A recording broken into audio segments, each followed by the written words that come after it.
In this video, we're going to be going over the Aimsworx foam roller technique for your hip adductors, okay? So I'm going to have the client start in a tabletop position. Go and relax your lower half on the ground, on your elbows. Focus leg is going to come out across the foam rollers. Good. And then as she extends her leg, the lowest roller is going to be supporting her medial arch. The focus roller goes right above her knee to pin that adductor, and the top roller is in her groin crease, okay? Now from this position, she's going to use her elbows to push and pull at a diagonal angle away from the foam rollers.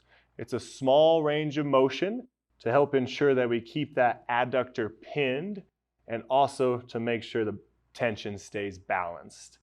Now for the client, they want to make sure to not arch their back, but tuck their core up and push their hips down.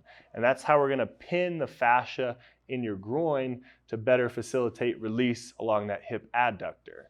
Now, if we didn't have her foot supported, there would be too much pressure on that knee and we would not be able to comfortably relax. Now, this is a little bit more of a difficult sequence. So once the clients are a little more experienced with foam rolling, you can start to incorporate this in. And the reason it's a little more difficult is just because of the somatic awareness. So the client needs to be able to feel pushing into the roller to pin that fascia while relaxing their leg to provide that massage. So anytime we pin the fascia above and below the focus site, we're going to facilitate integrative myofascial self-care, which is going to get you better results to have better range of motion improvement and less pain. Now with the hip adductors, oftentimes I've found with my clients that tight adductors will lead to lower back pain.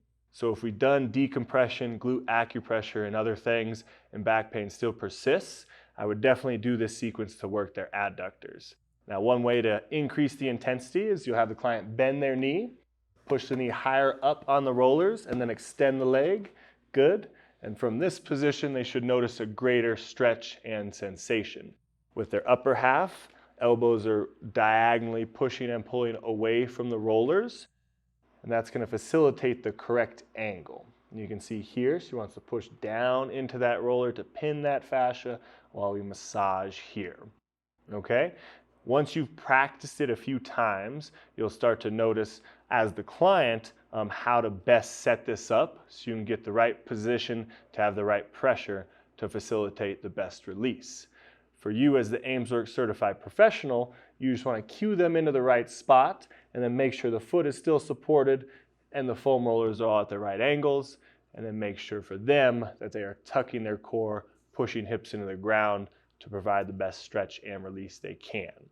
All right? You would do both sides, however's comfortable. Going for 10 strokes is a general range rule of thumb. Here you can probably do more because we're staying in that tight range of motion.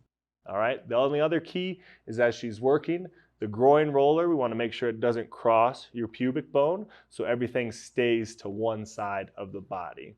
Okay, this is how we set up the Aimsworx foam rolling for your hip adductor series. Thanks for joining us. We'll see you on the next video.